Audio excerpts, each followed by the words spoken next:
नमस्कार दोस्तों, Babra publication online classes पर आपका हार्दिक स्वागत है। दोस्तों, अपन इस वीडियो में जो ये चार उपसर्ग हैं, इन चारों में क्या अंतर होता है, इन चारों में अपन तुलनात्मक अध्ययन कर रहे हैं। चार उपसर्ग कौन से हैं? निर, निश, दूर, दुश। ये चार उपसर्ग है। इन चारों का उपसर्ग में रूप कैसे चलता है और संधि में रूप किस प्रकार से चलता है।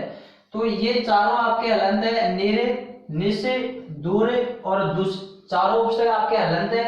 तो दोस्तों आप ध्यान करना, ये तो रूप चलता है इनका उपसर्ग में, ये रूप तो है आपका इनका उपसर्ग। और अगर जिन उदाहरणों में आपके ये उपसर्ग होंगे, उनमें ही आपकी संधि भी होती है। तो इनका संधि में रूप चलेगा, इन्हीं का संधि में रूप चलेगा। निर और निश का तो चलेगा निह में, निर और निश दोनों का संधि में रूप चलता है निह में। और दुर और दुश है, उनका रूप चलता है आपका दुह में। तो दोस्तों ध्यान रखना, निर और निश का रूप चलता है संधि में निह, दुर और दुश का रूप चलता है संधि में दुह। और अगर जिस उदाहरण में निर, निश, दूर, दुश ये उपसर्ग होते हैं, उसमें संधि हमेशा विसर्ग संधि ही होगी। कौन सी संधि होगी दोस्तों? विसर्ग संधि ही होगी। और इनका रूप चलेगा, निर और निश का रूप चलता है निह में, दूर और दुश का रूप चलता है दुह में। अब आपके सामने उदाहरण है, जैसे निरपराध। क्या है? निरपराध उदाहरण है। अगर इसमें आपसे, इसी उदाहरण में अगर आपसे उपसर्ग पूछा जाए तो इसका होगा उपसर्ग का, इस उदाहरण का होगा निर प्लस अपराध। निर प्लस अपराध होगा। निर उपसर्ग हो गया और अपराध मूल शब्द हो गया। अगर इसी उदाहरण में आपसे संधि पूछा जाए, आपसे संधि पूछी जाए तो इसका होगा निह प्लस अपराध, निह प्लस अपराध। मैंने आपको बताया था कि निर और निश तो है उपसर्ग, और इन दोनों का संधि में रूप चलता है निह में। उपसर्ग और संधि का उदाहरण सेम रहेगा इन चार उपसर्ग के लिए। केवल उपसर्ग और संधि में उदाहरण सेम रहेगा, समान रहेगा, बल्कि संधि विच्छेद अलग होगा और उपसर्ग अलग होगा। जैसे निरस्त है, क्या है? निरस्त। अगर इसी शब्द में आपसे उपसर्ग पूछ ले तो इसका उपसर्ग होगा निर प्लस अस्त, निर प्लस अस्त। निर हलंत है, हलंत में से आपका ये र है, वो ए, ये ए है, ए मिलते ही आपका र पूरा हो गया। इसी तरह से अपराध में ए है तो प्लस का चिन्ह हटा के ये ए आपका र में मिल गया, तो निरपराध पूरा हो गया, स्वर सहित हो गया, स्वर मिलते ही। तो इसका, इस निरस्त का अगर आपसे उपसर्ग पूछा जाए तो निर प्लस अस्त होगा। और इसी उदाहरण में आपसे संधि पूछा जाए तो होगा निह प्लस अस्त, निह प्लस अस्त। निह प्लस क्यों होगा? निह प्लस अस्त इसलिए होगा क्योंकि विसर्ग के स्थान पर र हलंत हो जाता है, और र हलंत में आपका ए मिल जाएगा तो निरस्त हो जाता है। दोस्तों अगला है आपका जैसे निरंजन। क्या है? निरंजन। अब निरंजन शब्द में आपसे उपसर्ग पूछा जाए तो होगा निर प्लस अंजन, निर प्लस अंजन। और इसी में आपसे संधि पूछा जाए कि निरंजन में का संधि विच्छेद और संधि का नाम बताओ, संधि विच्छेद और संधि का नाम बताओ, तो मैंने आपको ये बता दिया, निर, निश, दूर, दुश। अगर इन चार उपसर्ग से कोई निर्मित शब्द होता है उसमें हमेशा ही आपकी विसर्ग संधि होगी। विसर्ग संधि का चाहे नियम कोई सा भी हो, बल्कि आपको विसर्ग संधि ही लिखना है। अब निरंजन का संधि विच्छेद होगा निह प्लस अंजन, निह प्लस अंजन। ये तो हो गया संधि विच्छेद। और इसी निरंजन का अगर आपसे उपसर्ग पूछा जाए कि उपसर्ग और मूल शब्द अलग कीजिए तो निर प्लस अंजन हो जाएगा, निर प्लस अंजन। अंजन का अर्थ होता है काजल, अंजन का अर्थ क्या होता है? काजल, तो काजल रहित। तो ये निह प्लस अंजन हो जाएगा और निर प्लस अंजन हो जाएगा। इसमें विसर्ग के स्थान पर र हो जाता है, र में ए स्वर मिलने पर आपका र पूरा हो जाएगा स्वर सहित। फिर है निरामिष। क्या है? निरामिष। निरामिष का संधि विच्छेद होता है निह प्लस आमिष। निह प्लस आमिष। आमिष करता है मांस, मांस से रहित है। और इसी शब्द में आपसे उपसर्ग पूछा जाए तो निर प्लस आमिष हो जाएगा। फिर है निराहार। क्या है? निराहार। तो निराहार में उपसर्ग है निर प्लस आहार। निर प्लस आहार। और इसी का संधि विच्छेद हो जाएगा निह प्लस आहार। निह प्लस आहार। विसर्ग के स्थान पर र हो जाता है, र में आ मिलते ही ये हो गया आपका रा। फिर है निर्भिलाषा। निराभिलाषा नहीं होता है दोस्तों, निर्भिलाषा। इसी का संधि विच्छेद पूछा जाए तो हो जाएगा निह प्लस अभिलाषा। निह प्लस अभिलाषा। और इसी में आपसे उपसर्ग पूछा जाए तो जाएगा निर। निर हलात हो जाएगा और अभिलाषा हो जाएगा, निर प्लस अभिलाषा। फिर है आपका दोस्तों निरूपम। क्या है? निरूपम। इसमें उपसर्ग है निर प्लस उपम। इसमें अगर निरूपमा कर दे तो निर प्लस उपमा हो जाएगा। और इसी में संधि विच्छेद पूछे तो निह प्लस उपमा हो जाएगा, निह प्लस उपमा। तो दोस्तों इसमें संधि के तौर पर, संधि की दृष्टि से इस र के स्थान पर विसर्ग हो जाता है। र के स्थान पर क्या हो जाएगा? विसर्ग हो जाएगा। और उपसर्ग के हिसाब से आपका र हलंत अलग हो जाएगा और र में जो स्वर है वो प्लस के बाद में आ जाएगा। अब है निश। अब आपके सामने निश। निश में क्या होता है कि दोस्तों उपसर्ग में रूप चलता है आपका निश और इसका संधि में रूप चलेगा निह। इन दोनों का निह में चलता है और इन दोनों का ध्वनि में चलता है। निश्चल है। अगर इस निश्चल शब्द में आपसे उपसर्ग पूछा जाए तो जाएगा निश प्लस चल। निश प्लस चल।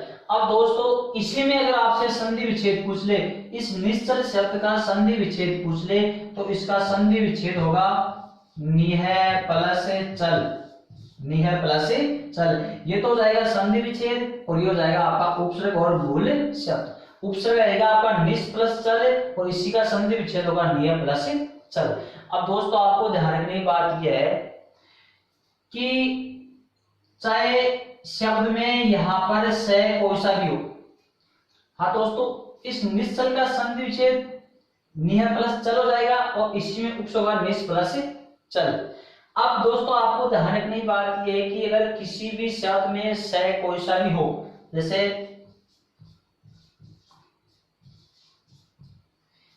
ये तो है आपका दंतेश है। कौन सा है? दंते। यह है आपका मूर्धन्यश है और यह है आपका तालव्यश है। कौन सा है? तालव्य। दंत, मूर्धा, तालु। ये दंतेश है, ये मूर्धन्यश है, ये तालव्यश है।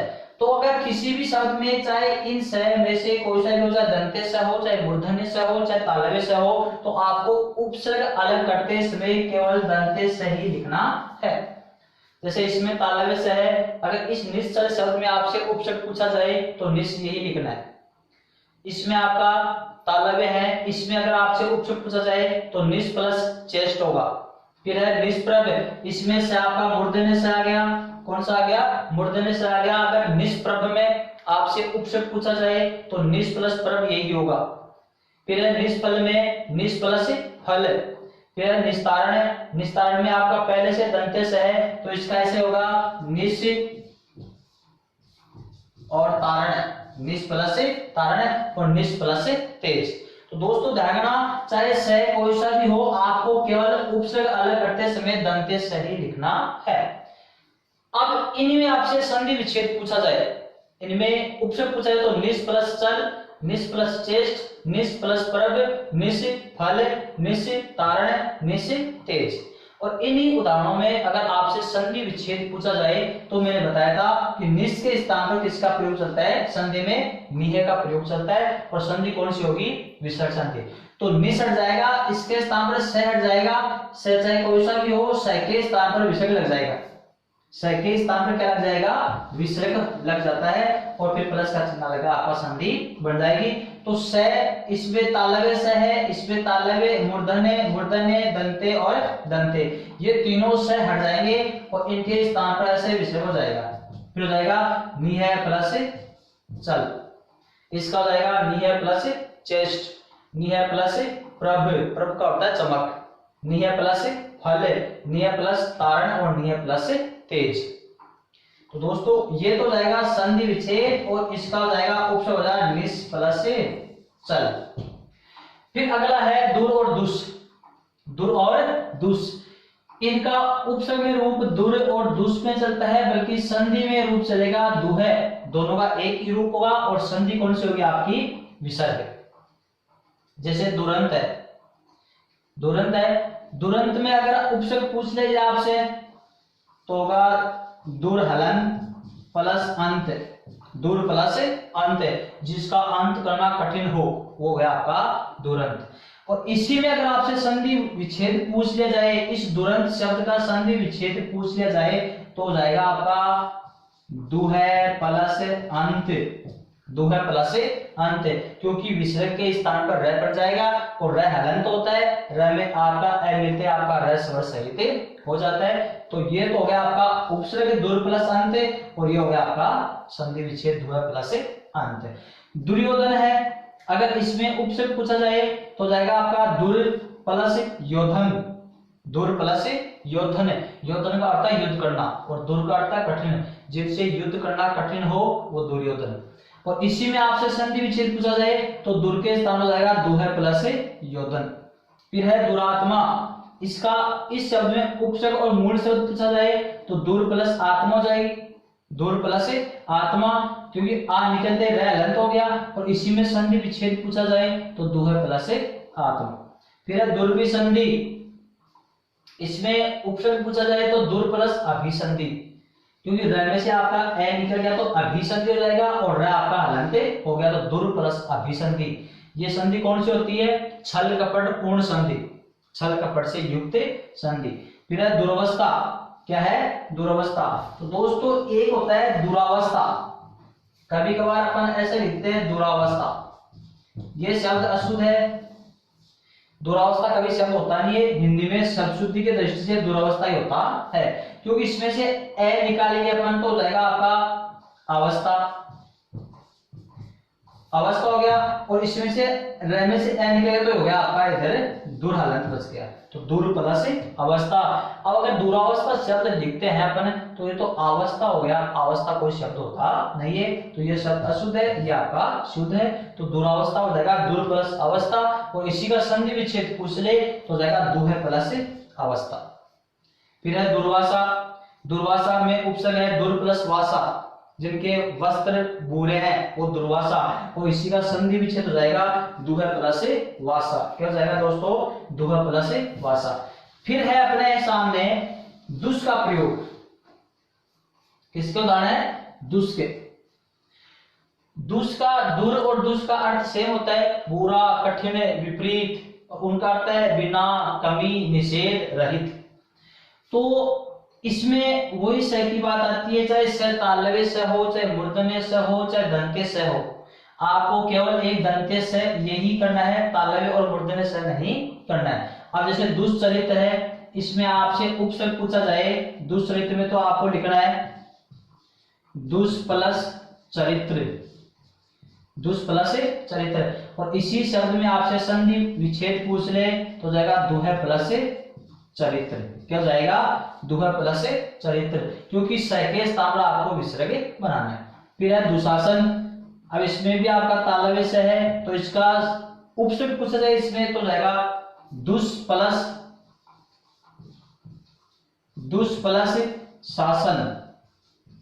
और इसी में आपसे संधि विच्छेद पूछे तो जाएगा दुह प्लस शासन, दुह प्लस शासन। फिर है दुष्कर्म, इसमें उपसर्ग पूछे तो दुष् प्लस कर्म। आप देखो स आपका मूर्धन्य स है, बल्कि आपको यहाँ पर तो तालव्य सही लिखना है, दुष् प्लस कर्म। और इसमें संधि विच्छेद पूछे आपसे तो जाएगा दुह प्लस कर्म। फिर दुस्तर है, उपसर्ग पूछे दुष् प्लस तर, जिसको तैरना कठिन हो वो दुस्तर। और संधि विच्छेद पूछे तो दुह प्लस तर, इसका उपसर्ग हो जाएगा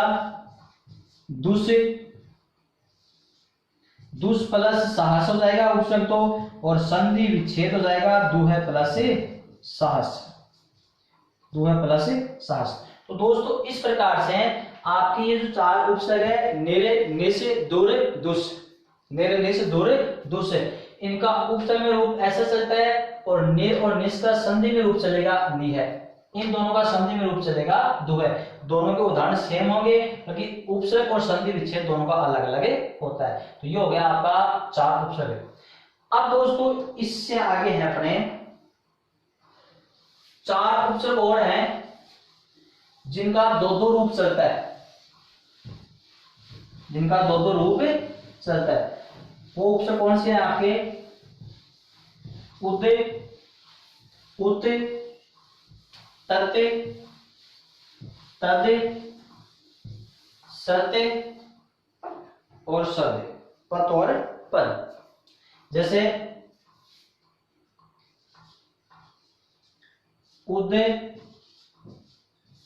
और उत, फिर है आपके सामने सद और सत, फिर है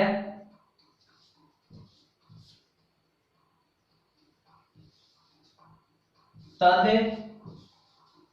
और तत, फिर है आपका पद और पत। ये 4 उपसर्ग आपके सामने, ये 4 उपसर्ग हैं उत, उद, सत, सद, तत, तद, पत और पद। ये 4 उपसर्ग हैं, इनके दो दो रूप चलते हैं, इनके दो दो रूप चलते हैं और दोनों रूप ही मान्य है, दोनों रूप ही मान्य है। बल्कि वैसे तो ये पद, तद, सद और उद ये आपके संस्कृत में चलते हैं और संस्कृत से अपने हिंदी में क्या परिवर्तित हो गए? उत का रूप में परिवर्तित हो गए।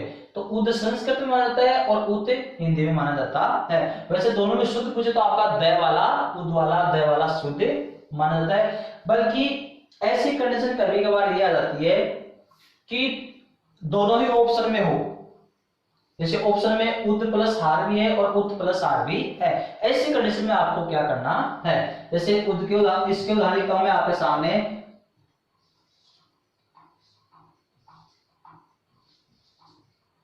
उत्पन्न और उद्धार,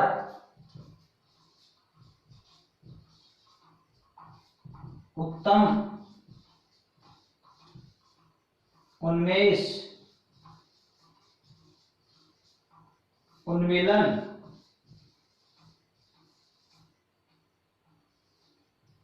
उन्मुख और यह आपका उत्थान,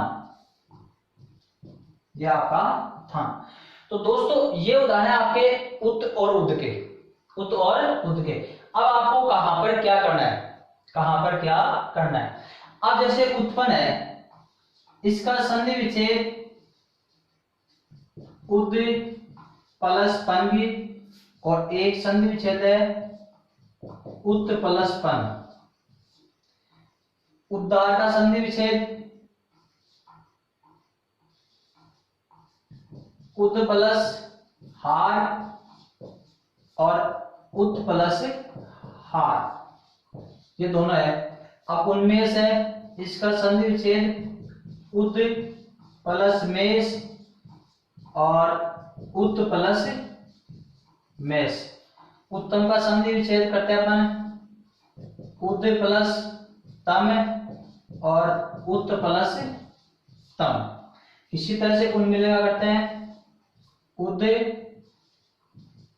प्लस मिलन और एक करते हैं अपन उत प्लस मिलन। अब दोस्तों आपके सामने ये है इनका संधि विच्छेद, क्योंकि इनके रूप चलते हैं दो उद उत, तो इसका संधि विच्छेद भी दो होगा उत, उत प्लस पन और उत प्लस पन। अब आपको सही कौन सा मानना है, सही कौन सा करना है? तो दोस्तों ध्यान रखना, अगर उत्पन्न का आपसे संधि विच्छेद पूछा जाए तो ऑप्शन में अगर उत प्लस पन हो, ये ऑप्शन में है ही नहीं, तो अपन को इसी को मानना फिर अंत में। हालांकि उत्पन्न का संधि विच्छेद उत प्लस पन होता नहीं है, ये तो संयोगी हो गया, उत प्लस पन होता नहीं है। अगर ऑप्शन में ऐसा है नहीं, केवल उत्पन्न का संधि उत प्लस पन है, तो इसी को मानना है। अगर ऑप्शन में आपके उद प्लस पन ये आ जाए तो इसको मानना है। और अगर दोनों ऑप्शन में साथ आ जाए ए और बी, ऐसी कंडीशन में क्या करना है। अब जैसे उद्गार है, उसका संधि विच्छेद उद प्लस हार भी सही है, उद प्लस हार भी सही है। अगर ये आए तो इसको मान लो, ये आ जाए तो इसको मान लो, और दोनों साथ आ जाए तब क्या करना है। उत्तम है तो उद प्लस तम, उद प्लस तम, ये भी सही हो गए, ये संधि है, ये सही हो गए। हालांकि दोनों सही माने जाते हैं, बल्कि अब उनमें से इसका संधि विच्छेद उद प्लस मेष भी सही है और उद प्लस मेष भी सही है। अगर दोनों में से एक ही ऑप्शन में आता है तो अपन उसी को मान लेंगे, चाहे ये आए तो ये सही है और ये आ जाए तो ये सही है। बल्कि जब ऑप्शन में दोनों साथ आ जाए, दोनों साथ आ जाए, जैसे उन्मेष है, इसका संधि विच्छेद ऑप्शन में ए में आ गया उद प्लस मेष और बी में आ गया उद प्लस मेष। अब आपको क्या करना है, तो ऐसी कंडीशन में ध्यान रखना दोस्तों, इन चारों के लिए एक ही नियम है, इन चारों के लिए एक ही नियम है। जैसे इसका संधि विच्छेद हम दो लिखते हैं, उद प्लस मुख्य और उत प्लस मुख्य, उसका भी लिख देते अपन उद प्लस स्थान या स्थान और उत प्लस स्थान या स्थान। ये दो दो संधि विच्छेद हो गए। अब आपके ऑप्शन में दोनों साथ आ गए तो आपको क्या करना है, तो दोस्तों ध्यान रखना, ऐसी कंडीशन में आपको शब्द के ऊपर ध्यान रखना है। अगर शब्द का दूसरा अक्षर, कौन सा दूसरा, केवल दूसरा, इसमें ये रहा, इसमें भी दूसरा तय, इसमें दूसरा न, इसमें न, इसमें न और इसमें तय, और यह है आपका जैसे उच्चारण, तो उच्चारण में दूसरा अक्षर क्या है, च। तो ध्यान रखना दोस्तों, इसके लिए नियम मैं बता रहा हूं, अगर शब्द का दूसरा अक्षर, कौन सा दूसरा अक्षर अगर तय हलंत हो, तय हलंत हो, तो आपको दय वाला करना है। फिर क्या कहा मैंने, अगर शब्द का, उधर देखो, उधर शब्द का दूसरा अक्षर अगर तय हलंत हो तो फिर आपको ये दय वाला करना है सभी में।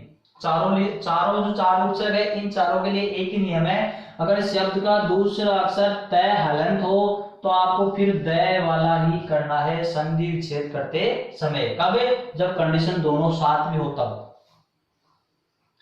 और जब शब्द का दूसरा अक्षर तय हलंत नहीं हो, तय हलंत नहीं हो, तो फिर आपको ये तय वाला करना है, ये वाला। ये बात समझे, दूसरा अक्षर अगर तय आ जाए तो फिर दय वाला करना है, और तय नहीं हो तो फिर तय वाला ही करना है। तय के अलावा फिर चाहे कुछ भी हो, चाहे च, छ, ज, झ, ट, तय नहीं होना चाहिए। जब तय आ जाए दूसरा अक्षर तब तो दय वाला करना है, और तय नहीं आए, तय के अलावा कुछ भी हो, तो फिर आपको ये पत वाला तय वाला ही करना है। इसमें आपको तद के स्थान देना तत्। तो दोस्तों समझ में आ गया होगा शायद। अब देखो, इसमें दूसरा अक्षर तय है, तो इसमें देखो संधि विच्छेद उद प्लस तन भी है, उत प्लस तन भी है। जब कंडीशन में बताया था कि दूसरा अक्षर तय हो तो फिर ये तय वाला नहीं करना है, फिर आपको ये दय वाला करना है। तो इसका संधि विच्छेद होगा उद प्लस पन, ये सही है, ये फिर गलत माना जाएगा जब दोनों साथ हो तब। फिर उद्गार, उद्गार में दूसरा अक्षर क्या है, दय, तय नहीं है ना, तो अब इसमें तय ही करना है। तो उद्गार का संधि विच्छेद होगा उत प्लस हार, उत प्लस हार, उद प्लस हार नहीं होगा। फिर है उत्तम, उत्तम में दूसरा अक्षर क्या है, तय, तय है तो आपको तय वाला नहीं करना है, दय वाला करना है। तो इसका उत्तम होगा उद प्लस तम, ये नहीं, गलत है। उन्मेष, उन्मेष में क्या है, न, तय नहीं है तो तय ही करना फिर आपका। तो उद प्लस मेष नहीं होगा, उत प्लस मेष होगा। इसका क्या होगा, उत प्लस मेष। हालांकि उद प्लस मेष भी सही है, संस्कृत में उद प्लस मेष ही माना जाता है, इसको नहीं मानते क्योंकि अपने हिंदी में उत प्लस मेष माना जाएगा, उद प्लस मेष नहीं माना जाता है। उन्मिलन में तय नहीं है तो फिर तय वाला करना है, उत प्लस मिलन। उन्मुख में तय नहीं है तो उत प्लस मुख। उत्थान में तय आ गया तो ये गलत है, उत्थाता आते आपका तय, उद प्लस थान। उच्चारण में देखो च है तो इसमें आपको तय करना है उत प्लस चारण। तो दोस्तों ध्यान की बात यह है, अगर दूसरा अक्षर तय आ जाए दूसरा अक्षर तय हो तो फिर दय वाला करना है, ऐसे ये वाले दय। और दूसरा अक्षर तय के अलावा चाहे कुछ भी हो तो फिर आपको ये तय, उत्पलस, सत्य, तत्य और पत्य करना है। जिस प्रकार से आपके सामने ये उदाहरण तो लिखे मैंने आपके उद के, अब आपके आगे लिख रहा हूं उदाहरण सत और सत के। जो नियम मैंने बताया आपको वो अच्छी तरह से याद रख लेना कि अगर शब्द का दूसरा अक्षर हलंत तय हो तो फिर दय वाला करना है, और तय नहीं हो तो फिर आपको तय वाला ही करना है। अब जैसे सत के उदाहरण करें अपन, सत्कार, सज्जन, सच्चरित्र,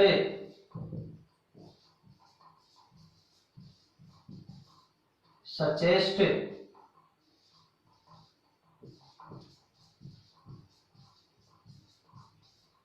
सत्संगति, सत्पात्र,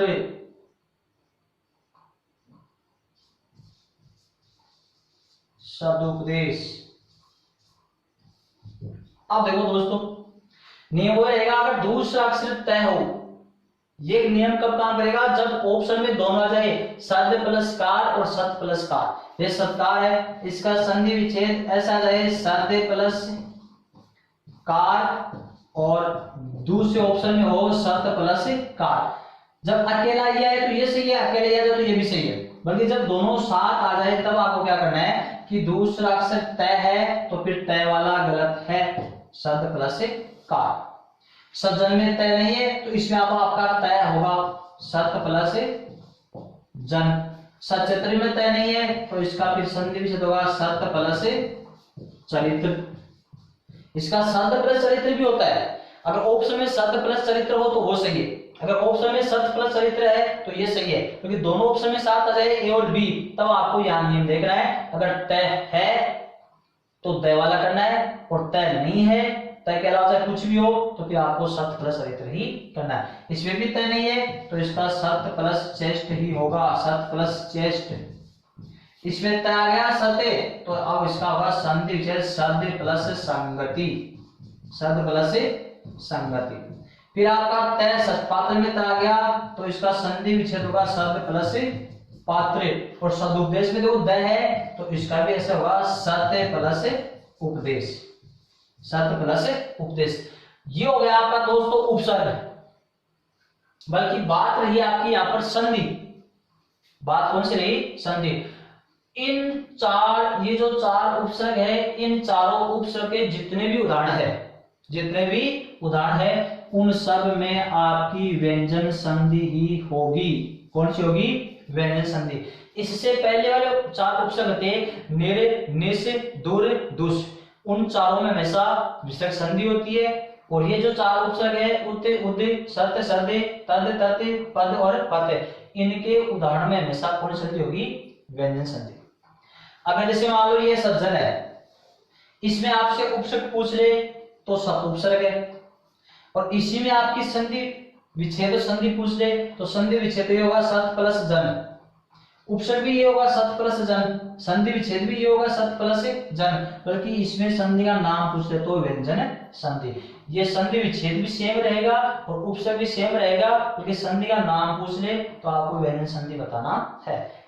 अब दोस्तों जैसे अपन लेते हैं तद, किसका लेते हैं, तद।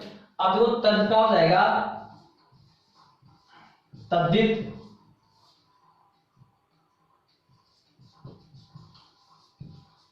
तल्लीन, तत्समय, तत्क्षण। दोस्तों नियम वही रहेगा, इसका संधि विच्छेद तत् प्लस क्षण भी सही है और तद प्लस क्षण भी सही है। तत् प्लस सम, तद प्लस सम, तत् प्लस लीन, तद प्लस लीन, तत् प्लस हित और तत् प्लस हित, दोनों सही है। बल्कि जब कंडीशन दोनों हो तब आपको ये देखना है दूसरा अक्षर तय नहीं है तो इसका संधि विच्छेद तत् प्लस हित ही होगा। तलीन में भी तय नहीं है तो होगा इसका संधि विच्छेद तत् प्लस लीन। अब इसमें तय आ गया तो अब इसमें तय के स्थान होगा द तद प्लस समय, इसमें भी तय आ गया तो इसका संधि विच्छेद होगा तद प्लस क्षण। ये इसका संधि विच्छेद हो गया। फिर दोस्तों अब है आपका पद और पद। कौन सा है? पद और पद। इसमें इसके उदाहरण जैसे मान लो पद का उदाहरण लेते हैं अपन, पद्धति और पल्लव, पद्धति और पल्लव और पनंग। अब दोस्तों इसमें देखो